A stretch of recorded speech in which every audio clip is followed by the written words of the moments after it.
너가 공무원이라서 월급이 적잖아? 솔직히 우리 급이 안 맞지 파혼하고 싶어. 저는 부산에 사는 30대 초반의 평범한 공무원입니다. 사실 공무원이 되기까지의 과정은 순탄하지 않았어요. 20대 후반, 힘든 회사 생활을 겪으며 몸도 마음도 지쳐있을 때 과감하게 퇴사를 결심했고 1년 넘게 공부에만 매달렸죠. 주변에서는 괜찮은 회사 다니는데 왜 그만두냐며 말렸지만 저는 제 선택을 믿었습니다. 다행히 합격했고 이제는 안정적인 삶을 살고 있었습니다. 월급은 많지 않았지만 복지도 생각보다 괜찮았고 무엇보다 마음의 여유가 생긴 게 가장 큰 변화였어요. 주말에는 친구들을 만나거나 혼자만의 시간을 즐기며 소소한 행복을 느끼고 있었죠. 그렇게 평화로운 일상을 보내던 어느 가을날이었습니다. 저는 매일 아침 7시 30분 버스를 타고 출근했는데 늘 같은 시간에 타는 한 남자가 있었습니다. 처음엔 그저 저 사람도 직장인이구나 정도로만 생각했죠. 키가 크고 단정한 인상이었지만 특별히 신경 쓰지는 않았습니다. 그런데 매일 같은 시간, 같은 자리에서 마주치다 보니 자연스럽게 눈에 익더라고요. 가끔은 먼저 자리에 앉아 있다가 그가 타는 모습을 보기도 했고 어떤 날은 제가 먼저 타서 그를 기다리기도 했습니다. 그런데 어느 날 아침 그 남자가 버스에서 내리다가 이어폰을 떨어뜨린 거예요. 바닥에 떨어진 하얀 무선 이어폰을 보고 저는 재빨리 주워서 저기요, 이거 떨어뜨리셨어요. 라고 건넸죠. 아, 감사합니다. 요즘 맨날 보는 것 같은데 인사도 제대로 못했네요. 그의 목소리는 생각보다 부드러웠어요. 가까이서 보니 인상도 훨씬 더 좋아 보였고요.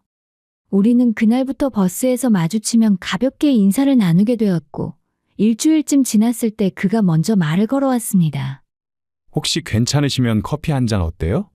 맨날 같은 버스 타는데 이름도 모르고 지나가는 게 좀 그래서요. 부담 갖지 마시고 그냥 가볍게요.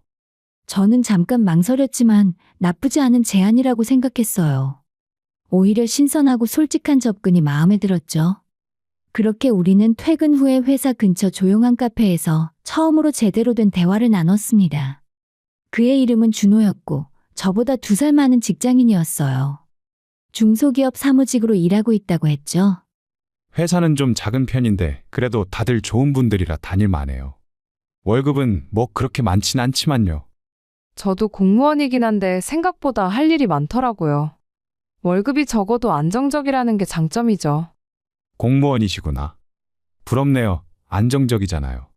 저희 회사는 사람 좋은 거 빼곤 복지도 별로고 사실 미래도 잘 안 보여서 고민이 좀 많아요. 대화는 자연스럽게 이어졌습니다.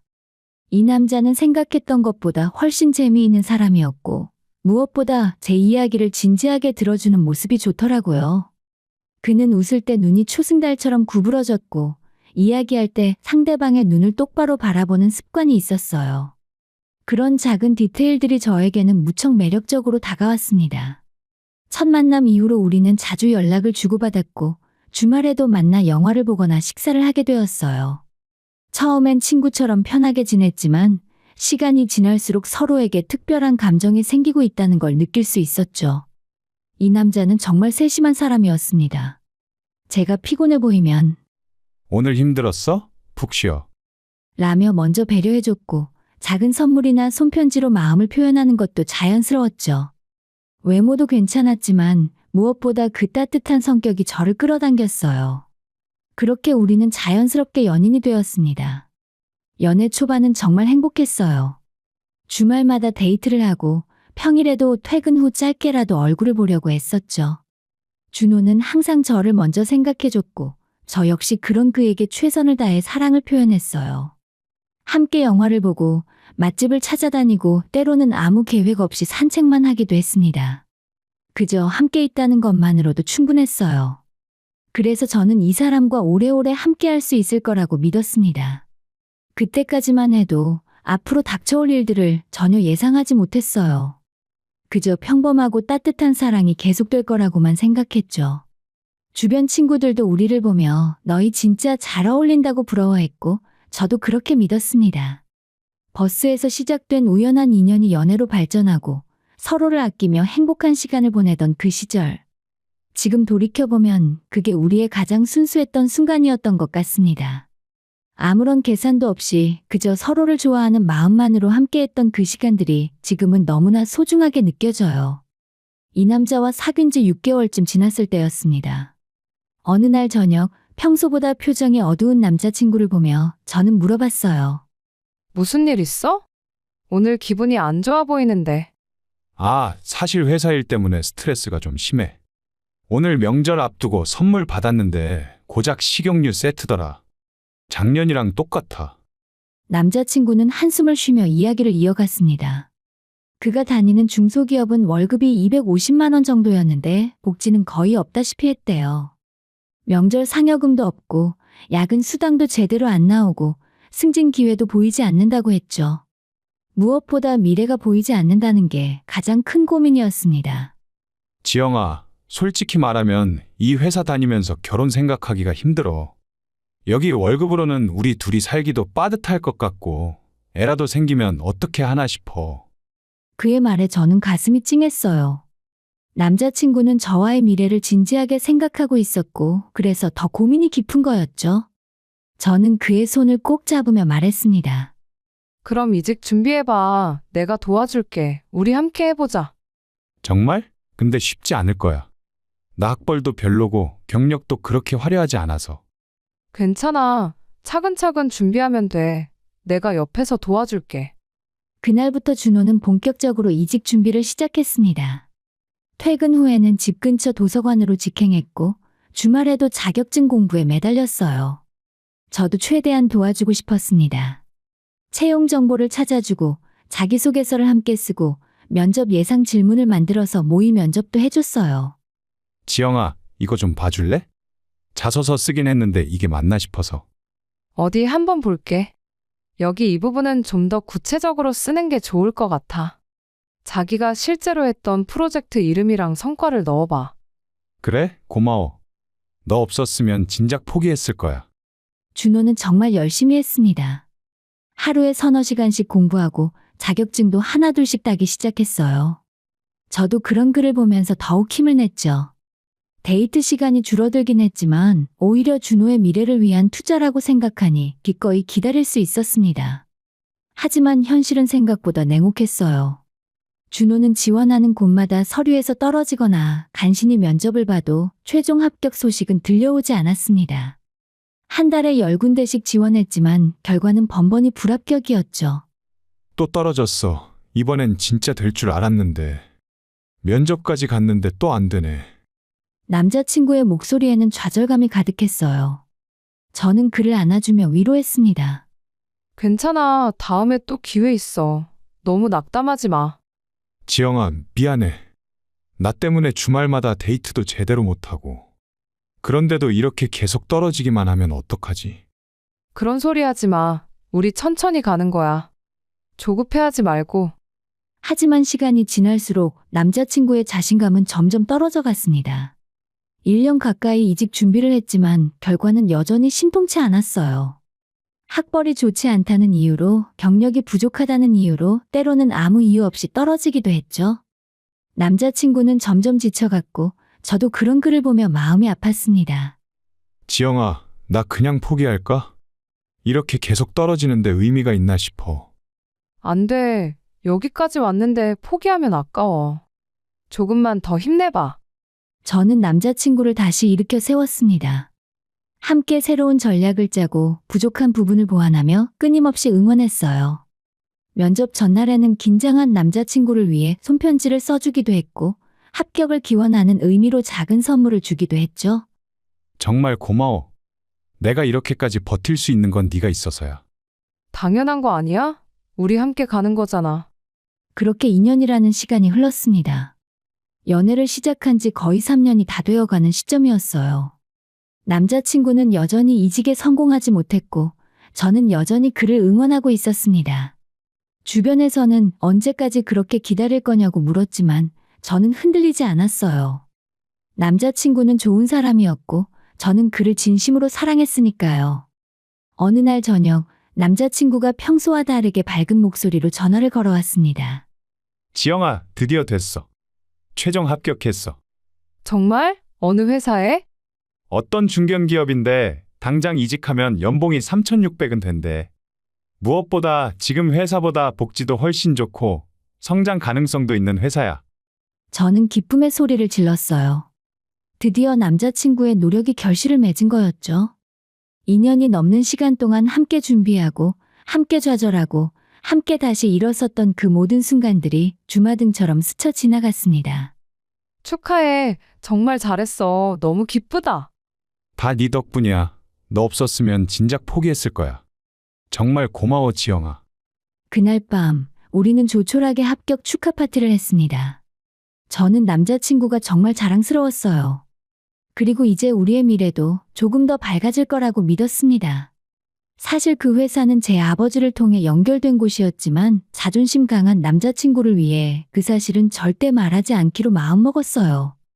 남자친구가 스스로의 노력으로 이뤄낸 성과라고 믿게 해주고 싶었으니까요.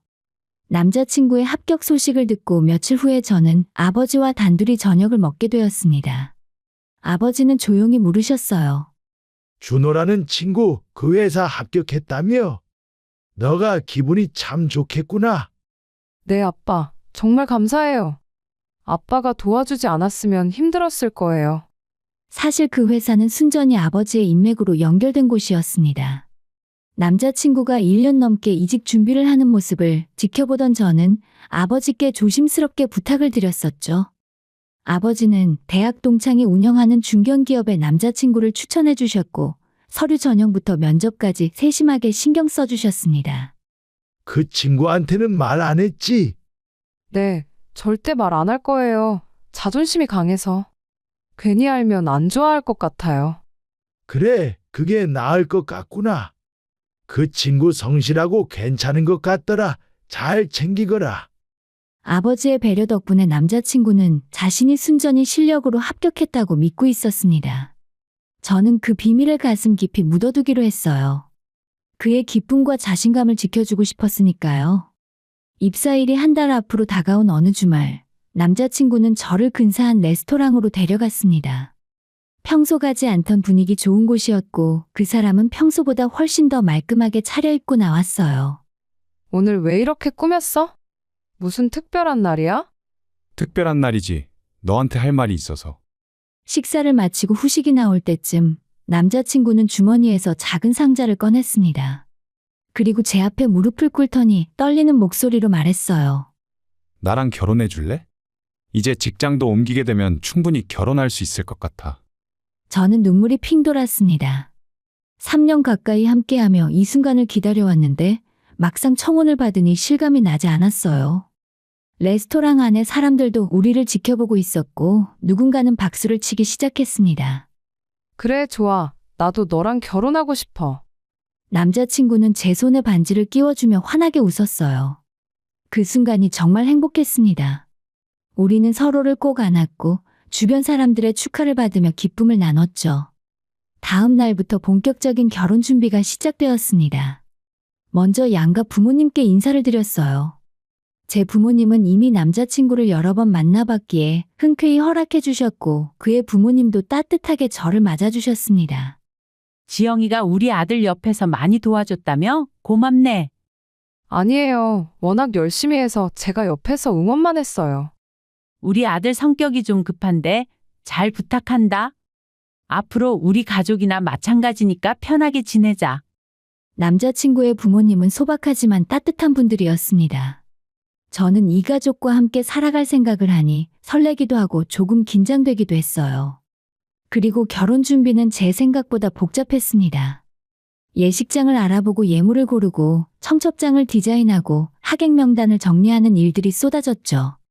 남자친구는 새 회사에 입사 준비를 하느라 바빴고 저는 결혼 준비의 대부분을 혼자 맡아서 했습니다. 지영아, 미안해. 요즘 입사 준비하느라 정신이 없어서 네가 고생이 많네. 괜찮아. 이 정도야 내가 할 수 있어. 너는 이직 준비나 열심히 해. 고마워. 정말 너 같은 사람 만난 게 내 인생 최고의 행운이야. 우리는 소박한 결혼식을 계획했습니다. 화려하고 비싼 예식장 대신 아담한 곳을 선택했고 하객도 가까운 지인들로만 초대하기로 했어요.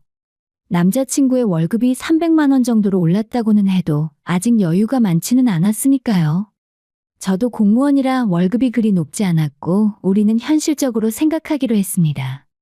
신혼집은 전세로 작은데 알아보자. 일단 둘이 살 수 있으면 되잖아. 그래.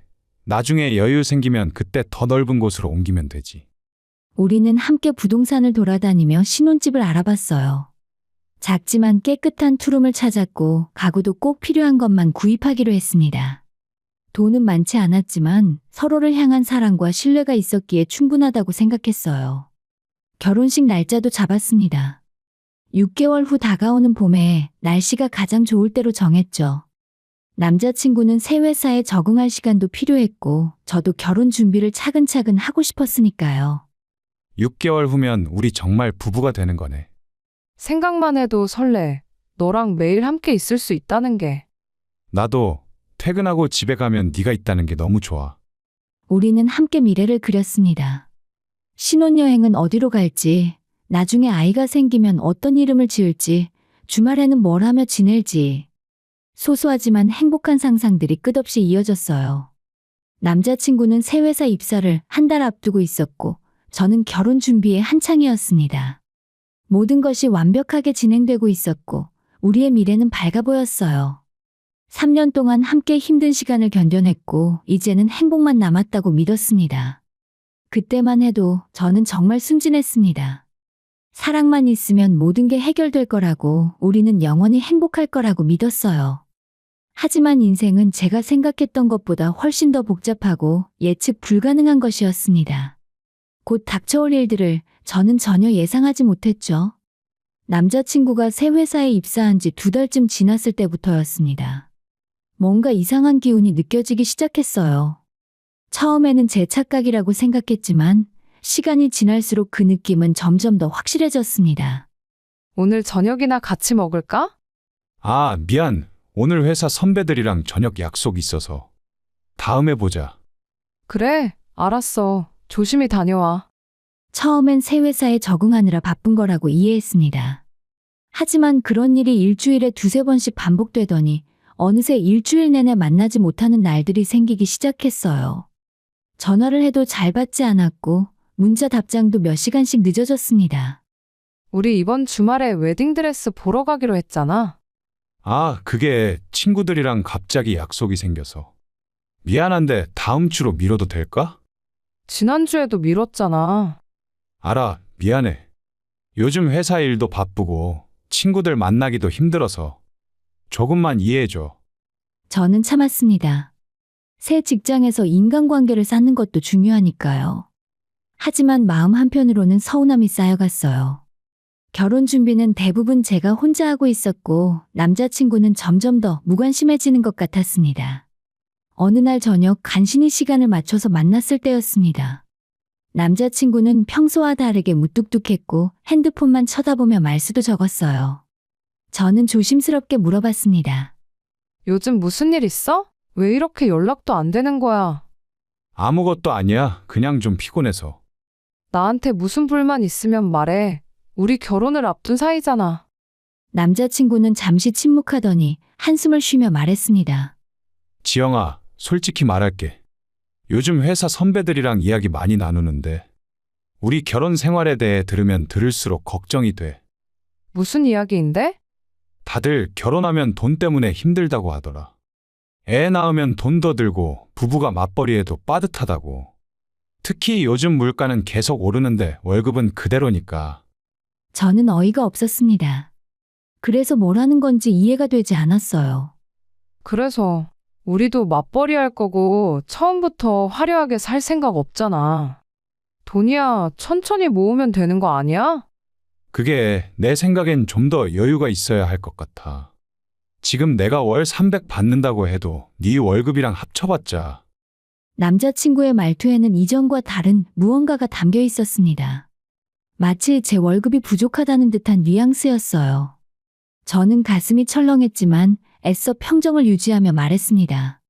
공무원 월급이 좀 적긴 하지만 안정적이잖아. 복지도 좋고. 우리 충분히 잘 살 수 있어. 그래, 그건 알아. 그냥 좀 생각할 시간이 필요해. 그날 이후로 준호의 태도는 더욱 냉랭해졌습니다. 만나자는 말도 잘하지 않았고 결혼 준비와 관련된 이야기만 나오면 피하려고 했어요. 저는 점점 불안해지기 시작했습니다.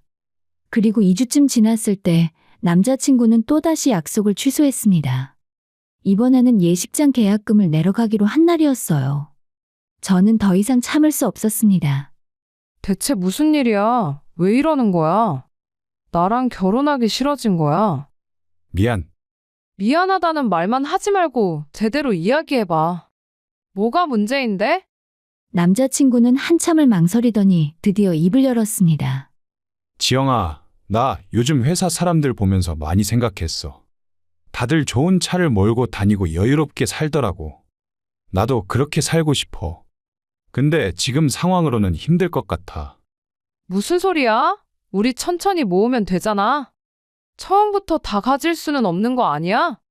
그게 나 이제 월 300은 넘게 받잖아. 근데 너는 공무원이라 월급이. 솔직히 말하면 우리 둘이 합쳐도 그렇게 여유롭지 않을 것 같아. 저는 귀를 의심했습니다. 지금 남자친구가 하는 말을 제대로 이해한 건지 확신할 수가 없었어요. 지금 내 월급이 적어서 문제라는 거야? 그런 게 아니라 어떻게 설명해야 하나. 친구들이 그러는데 요즘 시대에는 부부가 둘 다 잘 벌어야 여유롭게 산다고 하더라.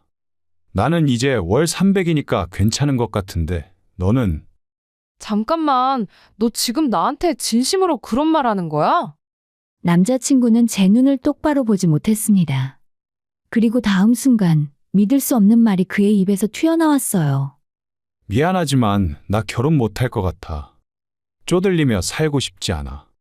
너랑 나랑은 솔직히 이제 급이 좀 안 맞는 것 같아. 뭐? 내가 이제 월 300을 넘게 받는데 너는 공무원으로 그것보다 훨씬 적게 받잖아. 앞으로를 생각하면 우리는 맞지 않아. 저는 그 자리에서 얼어붙었습니다. 3년 동안 함께했고 그의 이직을 위해 온 힘을 다해 도왔던 저에게 돌아온 말이 급이 안 맞는다는 거였습니다. 그것도 겨우 50만 원밖에 안 되는 차이로요. 지난 2년 동안 누가 너 옆에서 도와줬는데? 자소서 쓸 때, 면접 준비할 때, 떨어져서 좌절할 때 누가 옆에 있었어? 그건 고마워. 근데 그거랑 이거랑은 다른 문제잖아. 다른 문제? 너 그 회사 들어간 게 누구 덕분인 줄 알아? 저는 순간 아버지 이야기를 꺼내려다가 참았습니다. 지금 그 말을 한다고 해서 달라질 건 없을 것 같았으니까요. 하지만 남자친구는 이미 마음을 정한 것처럼 보였습니다. 미안해. 나도 많이 고민했어. 근데 이게 우리 둘 다를 위한 길인 것 같아. 남자친구는 그렇게 일방적으로 파혼을 선언했습니다. 저는 아무 말도 할 수 없었어요. 배신감, 분노, 슬픔, 허탈함. 온갖 감정이 한꺼번에 밀려왔습니다. 결국 저는 남자친구를 보내줬어요. 울지도 않았고 매달리지도 않았고 그저 차갑게 말했죠. 알았어. 네 마음이 그렇다면 어쩔 수 없지. 결혼식은 내가 취소할게. 위약금이랑 준비한 거 정리하는 데 드는 비용은 반반 내자. 그래, 미안해. 남자친구가 떠난 후에 저는 혼자 예식장과 웨딩 촬영 스튜디오 등에 연락해서 계약을 취소했습니다.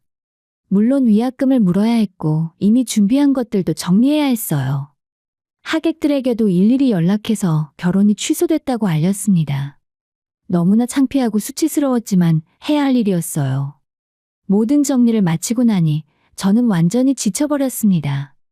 3년 동안 쌓았던 사랑과 신뢰가 한순간에 무너졌고 저는 그 잔해 속에서 홀로 남겨진 기분이었어요. 결혼식 취소와 위약금 정리를 모두 마친 후에 저는 모든 것에서 벗어나고 싶었습니다. 친구들의 위로 전화도 부모님의 걱정 어린 시선도 모든 게 힘들었어요. 저는 갑자기 결심했습니다. 혼자 여행을 떠나기로요. 엄마, 아빠, 저 잠깐 여행 좀 다녀올게요. 괜찮아. 차라리 지금은 좀 쉬는 게. 괜찮아요. 오히려 혼자 있는 시간이 필요해요. 걱정 마세요.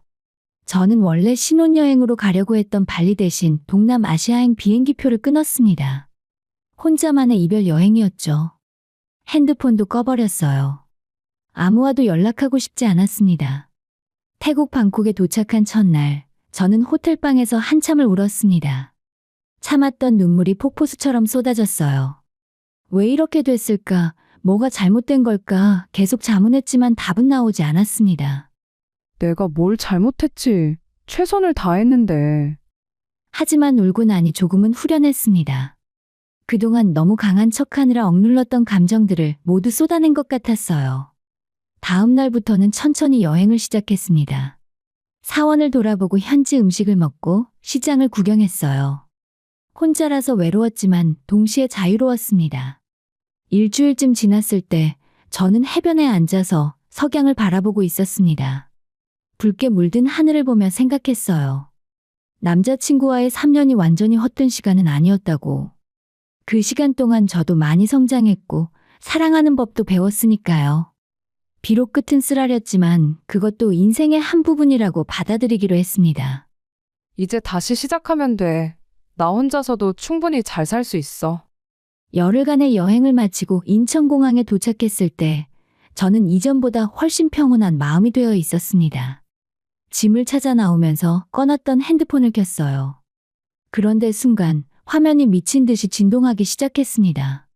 부재중 전화 37통, 문자 메시지 52개, 카카오톡 메시지 100개가 넘게 쌓여 있었어요. 모두 헤어진 전 남자친구에게서 온 것이었습니다. 지영아, 전화 좀 받아줘. 제발 연락 좀 해줘. 할 말이 있어. 지영아, 정말 미안해. 다시 한 번만 만나자. 어디 있어? 집에도 없고 연락도 안 되고. 제발 한 번만 만나줘. 저는 황당했습니다.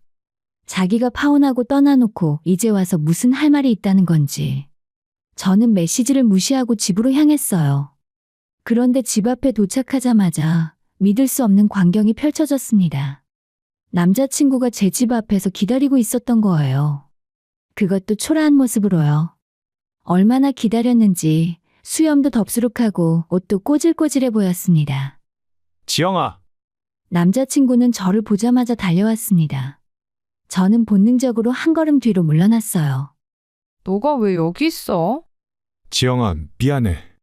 내가 미쳤었어. 제발 한 번만 용서해줘. 무슨 소리야? 네가 파혼한 거잖아. 급이 안 맞는다며. 남자친구는 그 자리에서 바로 무릎을 꿇었습니다. 아파트 정문 앞에서요. 지나가는 사람들이 저희를 쳐다봤지만 남자친구는 아랑곳하지 않았어요. 제발 지영아, 나 진짜 잘못했어. 다시 한 번만 기회를 줘.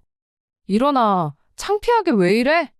안 일어나. 네가 용서해줄 때까지 안 일어나. 저는 한숨을 쉬며 물었습니다. 대체 무슨 일이야? 왜 갑자기 이러는 건데? 남자친구는 떨리는 목소리로 말했습니다. 나 회사에서 잘렸어. 아니, 정확히는 입사 취소당했어. 뭐? 입사하고 3개월쯤 됐을 때 갑자기 인사팀에서 부르더라고. 그러더니 회사 사정상 내 채용을 취소한다는 거야. 이유도 제대로 안 알려주고. 그런 게 어디 있냐고 물었더니 아직 수습 기간이라 해고할 수 있다 하더라. 저는 순간 아버지가 떠올랐습니다. 설마 아버지께서 제 파혼 소식을 듣고 회사에 연락하신 걸까요? 그건 나중에 확인해 보니 정말 그랬습니다. 아버지는 남자친구가 저를 버렸다는 소식을 듣고 바로 그 회사 사장님께 연락하셨대요. 그래서 그쪽 회사 사장님이 직접 채용을 철회하셨던 거죠. 그래서? 원래 다니던 회사로 돌아가려고 했는데 거기서도 거절당했어. 이미 내 자리에 다른 사람을 뽑았다고. 지영아, 나 지금 백수야. 아무것도 없어. 남자친구는 울먹이며 말했습니다. 처음엔 다른 회사를 알아봤어. 근데 어디서도 연락이 안 오더라고. 지금 아무것도 못했어. 저축한 돈도 다 떨어지고. 지영아, 내가 너무 잘못 생각했어. 네가 얼마나 소중한 사람인지, 내가 얼마나 바보 같은 선택을 했는지 이제야 알았어. 저는 차갑게 웃었습니다. 비웃음이 아니라 허탈한 웃음이었어요. 그래서 나한테 온 거야? 이제 와서 갈 데가 없으니까? 아니야, 진심으로 후회하고 있어. 네가 없으니까 아무것도 의미가 없더라고. 제발 다시 한 번만. 잠깐만. 저는 그의 말을 끊었습니다.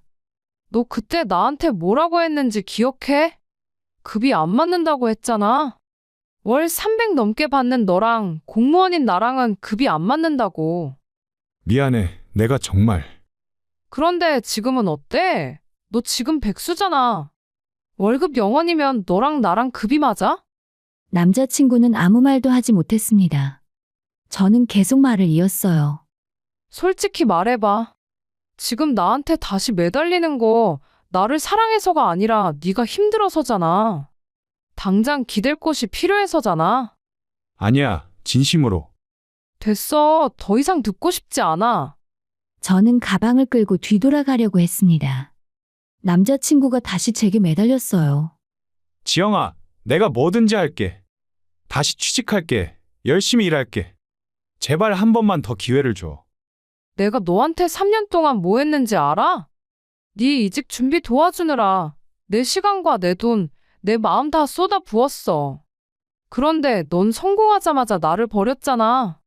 그게 바로 네 본 모습이야.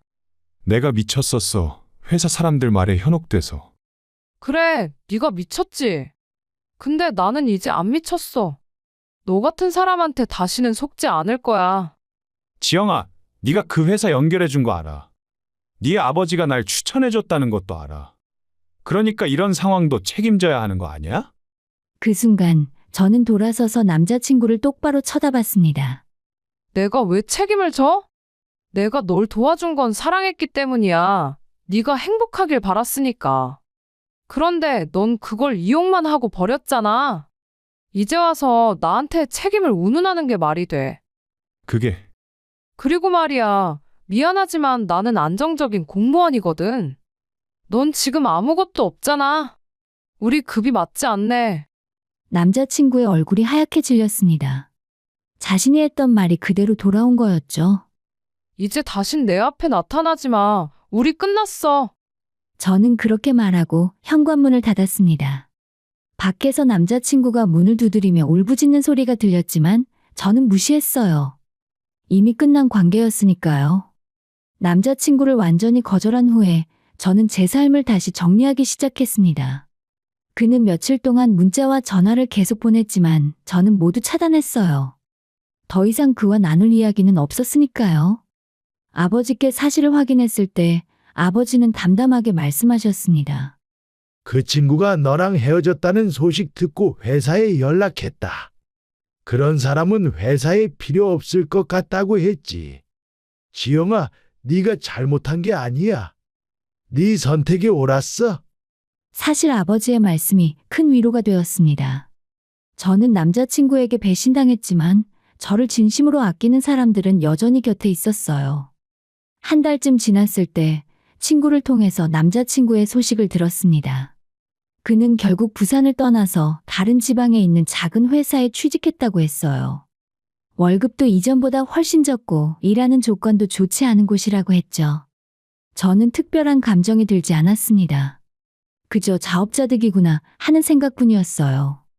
지영아, 그 남자 얘기 들었어? 완전 망했다던데. 들었어. 근데 나는 이제 상관없어. 정말 상관없었습니다. 처음에는 분했고 슬펐고 배신감에 괴로웠지만 시간이 지나니 그저 내 인생에서 지나간 한 사람일 뿐이었어요. 저는 새로운 취미를 찾기 시작했습니다. 뜨개질을 배워서 목도리를 만들기도 하고 요가 수업에 등록해서 몸과 마음을 다스리기도 했어요. 주말에는 혼자 영화를 보거나 카페에서 책을 읽으며 시간을 보냈습니다. 처음엔 혼자라는 게 외로웠지만 점점 익숙해졌고 오히려 편안해졌어요. 혼자도 괜찮네. 아니, 어쩌면 혼자가 더 좋을 수도 있겠어. 친구들과 만나서 수다를 떨고 부모님과 주말에 외식을 하고 회사에서 성실히 일했습니다. 평범한 일상이었지만 그 평범함이 행복이었어요. 누군가에게 상처받지 않는 삶, 스스로를 사랑하는 삶이 이렇게 소중한 줄 몰랐습니다. 몇 달 후에 회사 동료가 소개팅을 제안했을 때 저는 웃으며 거절했습니다. 괜찮아. 당분간은 혼자 지내고 싶어. 그래, 그것도 좋지. 천천히 생각해. 서두를 필요가 없었습니다. 인연은 때가 되면 찾아오는 거니까요. 그리고 그때는 예전 남자친구 같은 사람이 아니라 진짜 저를 사랑하고 존중해주는 사람을 만나고 싶었어요. 전 남자친구는 돈으로 사람의 가치를 매겼지만 저는 이제 저를 합니다. 사람의 급은 돈이 아니라 인격으로 정해진다는 것을요. 그리고 저는 충분히 그 사람이 생각하는 것보다 가치 있는 사람이라는 것도요.